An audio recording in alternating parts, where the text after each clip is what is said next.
Hey guys, so I wanted to talk about the concept of divine timing. And, what it sounds like this mystical thing, like God is picking the right moment for you, or some outer authority is deciding things for you. And of course, we don't really know the answers to these things for sure, but just having paid close attention to how a lot of this stuff goes down and the understanding that I have of it, what it is seems pretty clear to me. And it has everything to do with where you are and how the way that you're thinking and believing and feeling is affecting your perception. And I just listened to, I have to say, I am one of the most surprising things that's happened to me in recent memory is how totally blown away I have been being by Abraham being supposedly channeled through Esther Hicks. I watched this, I actually have a bootleg copy of The Secret that has Esther and Jerry, or Esther and Abraham. I don't remember if Jerry's in it, but I have the original copy of The Secret, the one that was originally supposed to be out there, which I accidentally got by buying a pirated copy on eBay that I didn't know was pirated. And so when I saw the official version of The Secret, I was like, what the hell is this? They had reshot all of the little vignettes with the people talking. They were slightly different. And so I've known of her since 2006 or whatever that was that came out, 2008. And I bought a book of hers, which I never really even looked at, in 2010 or 11.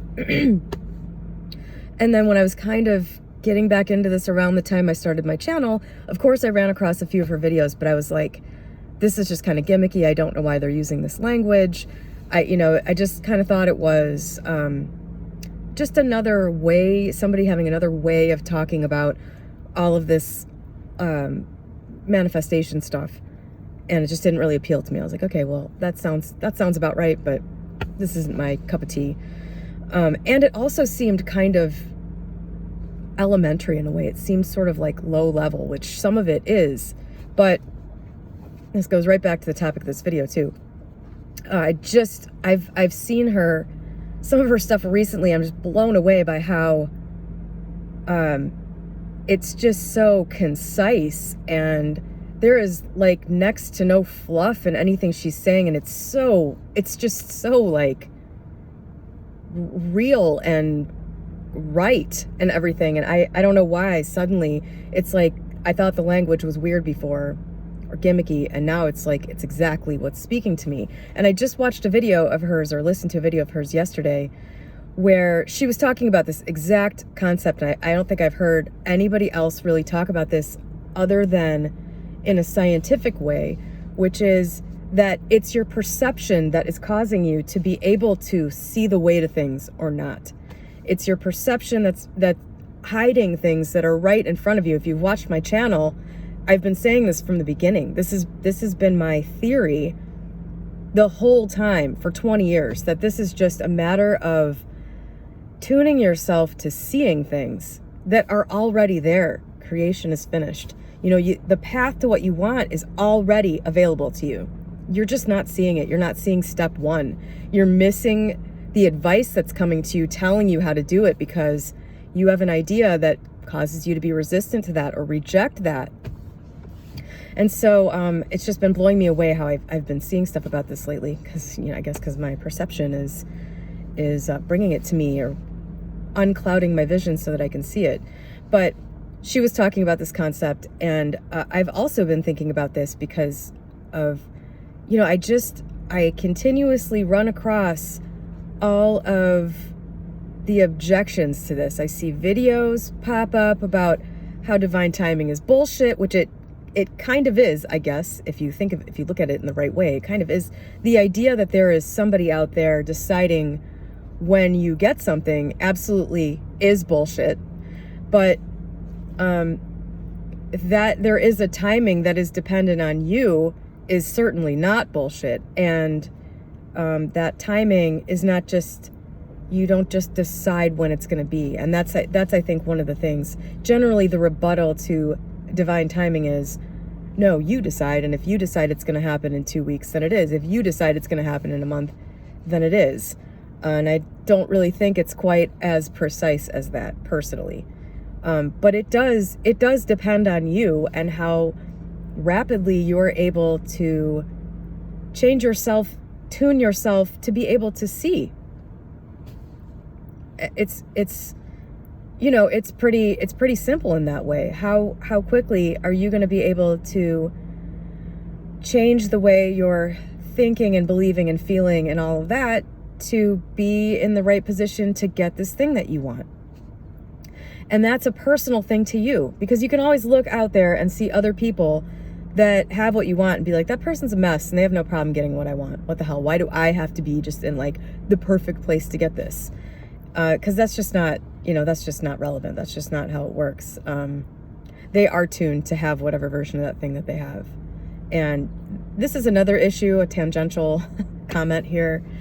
I'm also seeing a lot of people, a thing that I think people do is look at things that other people have and think that that person has what they want. And you really don't almost ever know what's going on behind the scenes with people that appear to have what you want, people that have a happy relationship when you don't, and it makes you feel like dejected, or you see something. I saw a meme the other day on Instagram or something where somebody said, I was just at dinner and I saw a man trade his whole dinner with his wife just because she liked what he ordered better. And that's the kind of marriage I want. And I was just like, what is this cheesy crap? Like that, you don't even know what that was. Maybe his wife is like an overbearing bitch that keeps his balls in a mason jar under the kitchen sink, and he just knows that if he doesn't give her what she wants, then she's going to make his life hell for the next 2 weeks. Like, you sure you want that marriage? You don't even know what that marriage is. Looking at what other people have and thinking that, you want that when you don't even really know what that is just kind of a waste of time. So anyway, just another little tidbit there that I've seen lately. But so for the divine timing thing, I wanted to talk about me and Matt, because this was one of the few, I guess the few, I can think of a few others also, but there's only been a couple of experiences I've had where I can look back and just say, wow, this was, I can see how the timing worked here.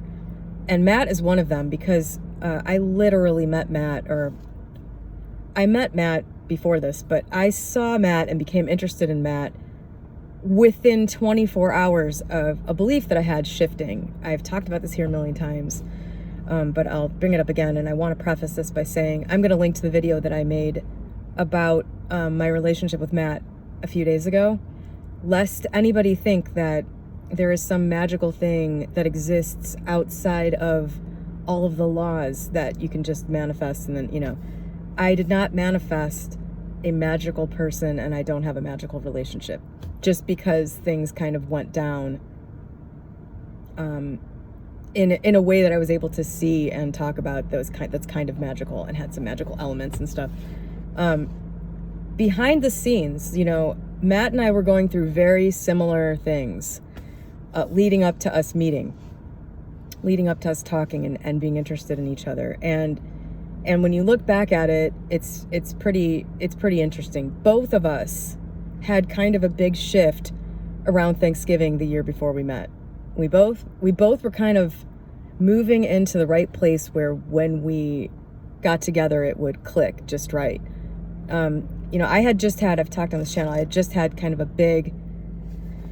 big shift about relationships in my mind. Huge. I mean, just absolutely huge. I would not have been able to have, and I never was able to have, a good relationship, a relationship that I felt healthy in, that wasn't missing something that made me feel awful about myself, that, I wasn't desperately afraid of losing, where I didn't pick somebody who had some element that would ensure that I was miserable. I was not able to have that before having this big shift, where I realized, the source of my ideas about relationships and my need for a relationship and what it was going to do for me before I realized that those were, relating to other previous early life things that needed to be resolved. And once they were, it completely changed the way I felt about being in a relationship. So that was huge. Matt was also going through some stuff. I don't recall the details, nor is it really my place to share them. But, I think just one thing is, that I don't think he'd mind me sharing, is he lived about 200 miles away from me, and I guess he had started to think about moving away from where he lived, and he has a son who is an adult, but, the kids these days, they don't grow up quite as fast. So I think he had a conversation with his son around that time saying, I'm gonna look for a relationship, or I think I need to get on with my life, and are you okay with that? And would you be okay if I didn't live here anymore? He basically had a conversation with his son that relieved worries about whether he was ready to be okay without his dad living in the same town. So that was a big one for Matt, and some other things like that. And then Matt had gotten kind of into this topic. He had started to explore how, your mind is creating things and all of that stuff around the same time that I started this channel, which is how we ended up meeting. So, he got into that, and that brought him to just in a general awareness of this stuff and into a space where I already was. So, there was that was pretty interestingly timed, because I didn't have a YouTube channel before January of 2020.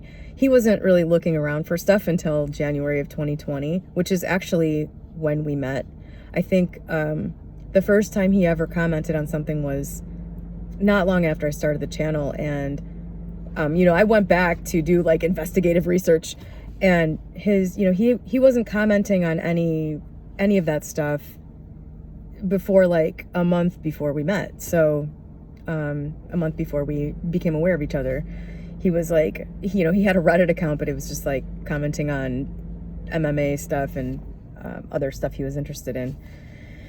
And so that was kind of an interesting timing. And then he tried to talk to me for a long time, but I had another relationship going on, and that had to be worked out first, and that was important, and I'm glad that happened. And really, I'm really glad that everything happened between January and June, when Matt and I really like met. I had to work some things out with my ex that I own a business with. He had just gotten into a relationship for, a serious relationship for the first time since we broke up. And that was bringing up some stuff for him and our relationship that was still kind of, we had still been taking care of each other in kind of a husband and wife type of way, that needed to change, that was able to change really fast, but there had to be kind of a breaking point, and some garbage had to kind of get taken out there. And then everything was fine with that. I just linked a video where we made a video together about him and his money views. And I looked at the date, and it was June 29th, 2020. So it was I think I already knew Matt when my ex and I were recording that video. And that was where we were at, 3 weeks after. We had maybe a 2-week period where we worked our shit out. We were just still too close. We were still too reliant on each other. We hadn't had some conversations that needed to be had, and we hadn't had some fights that needed to be had. And that happened. That shifted me more into the right place to be ready to, fully get into something new with someone else. And then finally, on the same day, Matt and I had an interesting experience separately on the same day. He had been trying to talk to me for a while, and I hadn't been picking up on it. I hadn't been noticing him as any sort of potential partner, and he was getting frustrated, I guess. He hadn't come out and said anything, but he kept trying to engage me, and I was just kind of responding to it, as though he were another person contacting me through Reddit or Facebook, YouTube, because I had a lot of those at that time, thanks to the channel kind of coming into being and growing a little bit.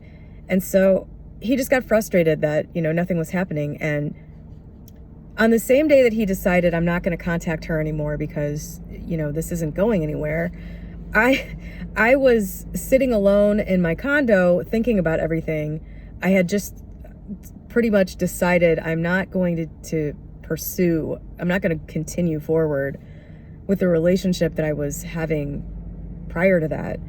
I'm going to let this go. It kind of run its course, and that was sort of in a good place. And I was sort of in this empty space for a moment.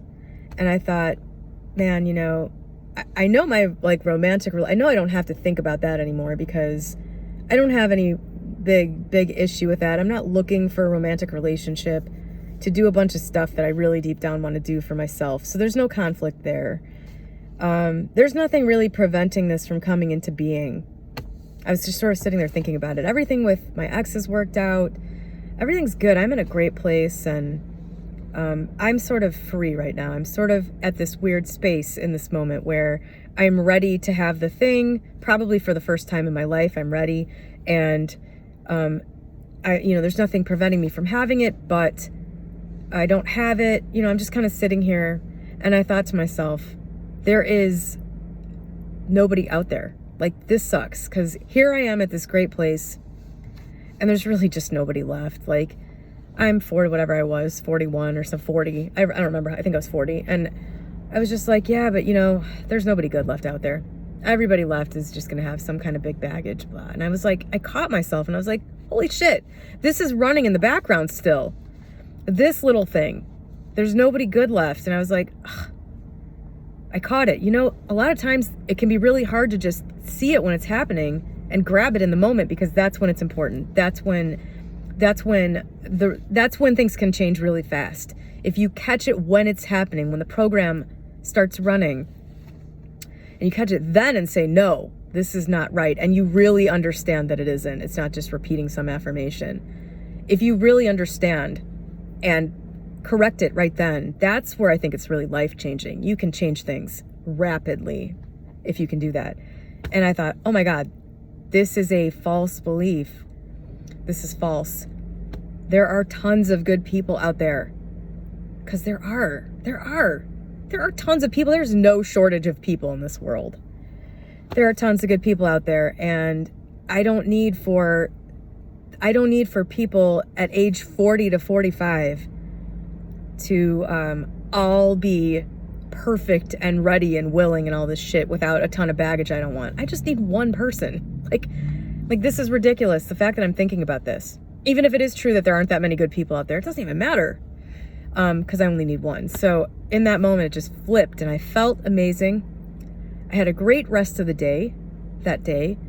And the next morning I woke up, thanks to all that, I woke up in this great elevated mood. And I think I had, at the time, my channel was monetized. And I believe I had just gotten paid out like $200 or something, $250 from ads. And I thought, well, I'm going to do something nice. I'm going to buy a copy of Reality Transurfing. I want to send a bunch of people a copy of books that I like. So I had a few people that I was talking to that, just chatting back and forth. And I sent a bunch of books to a bunch of different people. And Matt was one of the people that I had kind of been chatting with that, I wasn't just like, okay, he was more than just like a nobody, essentially. And so I sent him a message asking him if he wanted a copy of the book. And this was literally hours after he said, I'm not going to contact her again. She doesn't really want to talk to me, so I'm not going to contact her again. I just, looking back, obviously this was inspired action that I didn't know was inspired at the time. I may never have talked to him again if that didn't happen. And the rest is essentially history. That day, we started chatting more, and for whatever reason, I still remember where I was. I was sitting in my car in the parking lot of my condo building, and he said something like, I'm going to regret telling you this probably, but I just always have had this feeling like if we met, we would end up being together. And I was like, for some reason, I was like, I had no idea that he thought that. I didn't even know who he was. I didn't even know what he looked like. I didn't know what his name was. I didn't know almost anything about him other than the chatting that we had done up to that point. Which, to be fair, was a little personal for the fact that I didn't know any of those things. But that's just me. That's just me. That's not a quality of anything unusual. Are you surprised? But I just remember him saying that. I remember being like, it was like, I got knocked over the head a little bit.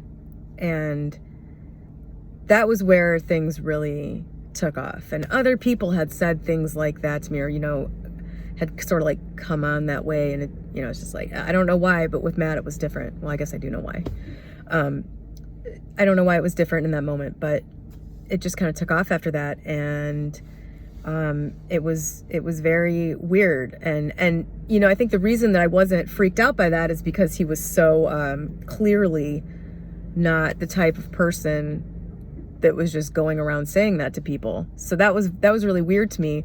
And after he said that, I just thought, I said, you don't happen to have this particular last name, do you?